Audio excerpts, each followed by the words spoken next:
السلام علیکم ورحمۃ اللہ وبرکاتہ۔ روزہ رکھنے کے بعد جو سب سے اہم چیز ہے وہ ہے اس روزے کی حفاظت۔ اگر ہم نے اور آپ نے روزہ رکھ لیا اور روزہ رکھنے کے بعد ہم اس روزے کی حفاظت نہیں کر رہے ہیں تو ہمیں کوئی اجر و ثواب نہیں ملے گا۔ اسی لیے روزے کی حفاظت بہت ضروری ہے۔ اب آپ بولو گے مفتی صاحب روزے کی حفاظت کیا ہے؟ تو اس سلسلے میں آپ کو 3 حدیثیں سنانا چاہتا ہوں۔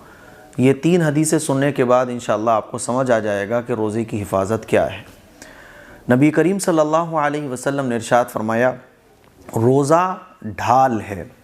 کس سے ڈھال ہے؟ آگ سے، جہنم کی آگ سے، شیطان سے بچاؤ کی ڈھال ہے۔ جیسے جنگ میں ڈھال جو ہے نا دشمن کے وار سے بچاتی ہے، ایسے ہی روزہ جو ہے نا دنیا کے اندر شیطان کے ہتھ کنڈوں سے بچاتا ہے، شیطان کے جال سے بچاتا ہے، اور آخرت میں جہنم کی آگ سے بھی روزہ بچائے گا انشاءاللہ۔ تو حضور نے فرمایا روزہ ڈھال ہے، لہٰذا جس روز تم میں سے کسی کا روزہ ہو اس روز وہ فحش گوئی نہ کرے، یعنی گندی بات زبان سے نہ نکالے، اور بیہودہ کلام نہ کرے، یعنی بدتمیزی نہ کرے، گالی گلوچ نہ کرے، اور اگر کوئی دوسرا اس سے گالی گلوچ کرے یا لڑائی کرے تو روزے دار کو صرف اتنا کہنا چاہیے کہ میں روزے دار ہوں۔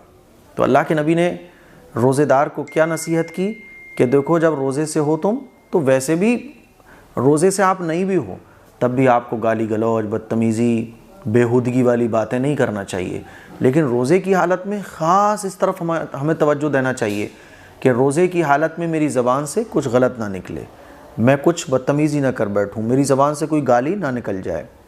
تو حضور نے کیا ارشاد فرمایا؟ گالی گلوچ مت کرو، اور اگر کوئی دوسرا روزے دار سے گالی گلوچ کرے بھی تو روزے دار کو کیا کہنا چاہیے کہ بھائی معاف کر دو، میں روزے سے ہوں، میں آپ سے بحث نہیں کر سکتا۔ ایک اور حدیث سنیے آپ، حضور علیہ الصلوۃ والسلام نے ارشاد فرمایا کہ روزہ ڈھال ہے جب تک کہ اس کو روزے دار پھاڑ نہ دے۔ تو صحابہ کرام نے پوچھا کہ یا رسول اللہ یہ ڈھال کس چیز سے پھٹ جاتی ہے؟ تو حضور علیہ الصلوۃ والسلام نے ارشاد فرمایا جھوٹ اور غیبت سے۔ آدمی روزہ رکھتا ہے اور غیبت کرتا ہے، روزہ رکھتا ہے جھوٹ بولتا ہے، تو روزے کا جو ثواب ہے وہ ختم ہو جاتا ہے۔ ہاں روزے کا فرض ادا ہو جائے گا، لیکن روزہ رکھنے کے بعد اگر کوئی غیبت کر رہا ہے، جھوٹ بول رہا ہے، گالی بک رہا ہے، بیہودہ باتیں کر رہا ہے، بدتمیزی کی باتیں کر رہا ہے، تو روزہ جو ہے نا جو اس کو حضور نے ایک ڈھال بتایا یہ ڈھال پھٹ جاتی ہے، یعنی روزے کا ثواب ختم ہو جاتا ہے۔ اب دیکھو تیسری حدیث جو میں سنانے جا رہا ہوں اس سے آپ کو بات بالکل کلیئر ہو جائے گی۔ حضور علیہ الصلوۃ والسلام نے ارشاد فرمایا کہ بہت سارے روزے دار ایسے ہیں جن کو صبح سے شام تک بھوکا پیاسا رہنے کے سوا کچھ بھی حاصل نہیں ہوتا۔ یہ کون سے روزے دار ہیں؟ جو روزہ تو رکھ لیتے ہیں لیکن گناہوں سے نہیں بچتے۔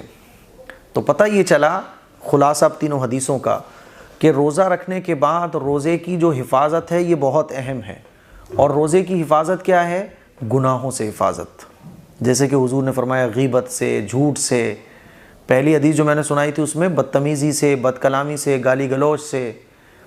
ایسے ہی تیسری جو حدیث میں نے سنائی اس کا مطلب کیا؟ گناہوں سے بچنا بہت ضروری ہے روزے دار کے لیے۔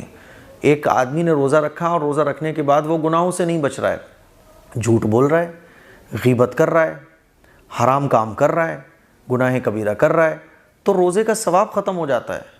یہ بالکل ایسے ہے کہ آپ اوپر ٹنکی میں پانی بھر رہے ہو، نیچے آپ نے نل کھول دیا تو ٹنکی اوپر سے کتنی بھی بھرو پانی نیچے سے نکل رہا ہے۔ ایسے ہی روزے کا جو ثواب ہے گناہ کرنے کی وجہ سے اس کا ثواب ختم ہو جاتا ہے، اور گناہ ثواب کو ایسے ہی ختم کر دیتا ہے جیسے کہ آگ لکڑی کو۔ بات سمجھ آ رہی ہے؟ اسی لیے جب ہم روزے سے ہوں تو روزے میں گناہوں سے بچنا بہت ضروری ہے۔ ہماری آنکھ سے کچھ گناہ نہ ہو، ہاتھ سے کچھ گناہ نہ ہو، زبان سے کچھ گناہ نہ ہو، پوری باڈی کو گناہوں سے بچانا یہ انتہائی ضروری ہے۔ دیکھنے میں یہ آتا ہے کہ ہم لوگ روزہ تو رکھ لیتے ہیں لیکن بہت سارے ایسے گناہ کبیرہ ہیں، جیسے کہ جھوٹ بولنا۔ آپ بازار میں چل رہے ہو، فون آ گیا، ہاں میں تو گھر پر ہوں یار، آپ گھر پہ ہو، بول رہے ہیں میں تو بازار میں ہوں۔ آپ بدتمیزی کر رہے ہو، کسی سے گالی گلوچ کر رہے ہو، لڑائی جھگڑا کر رہے ہو، نمازیں چھوڑ رہے ہو، غیبت کر رہے ہو، غیبت پیٹھ پیچھے کسی کی برائی کر رہے ہو۔ تو بہت سارے ایسے گناہ ہمارے معاشرے میں اتنے عام ہو گئے ہیں کہ ان کو گناہ ہی نہیں سمجھا جاتا، یا گناہ تو سمجھا جاتا ہے لیکن اتنا بڑا نہیں سمجھا جاتا۔ تو روزے دار کو چاہیے کہ روزہ رکھنے کے بعد گناہوں سے خاص طور پر بچے، ورنہ کیا فائدہ کہ ہم 30 دن 30 روزے بھی رکھیں لیکن ہمارے ہاتھ خالی ہوں پورے. ہاں بھیا حاضری لگ گئی کہ آپ نے فرض ادا کر دیا، لیکن اس فرض کو ادا کرنے پر جو ثواب ملتا ہے وہ ہمیں کچھ بھی نہیں ملا. یہ تو بڑے افسوس کی بات ہوگی. اسی لیے روزہ رکھنے کے بعد روزے دار کو اس بات کا خیال رکھنا چاہیے کہ صرف روزہ بھوکا پیاسے رہنے کا نام نہیں ہے، بلکہ آنکھ کا بھی روزہ ہوتا ہے، ہاتھ کا بھی روزہ ہوتا ہے، زبان کا بھی روزہ ہوتا ہے، کان کا بھی روزہ ہوتا ہے. میرے کان کچھ غلط نہ سنیں، میری آنکھیں کچھ غلط نہ دیکھیں، میرے ہاتھ کچھ غلط نہ چھوئیں. ہے نا بات سمجھ آ رہی ہے؟ تو یہ 3 حدیثیں میں نے سنائی. روزے میں سب سے اہم چیز جس کی ہمیں خاص فکر کرنا چاہیے وہ ہے روزے کی حفاظت. اس کلپ کو شیئر کریں، دوسروں تک پہنچائیں. السلام علیکم ورحمۃ اللہ وبرکاتہ.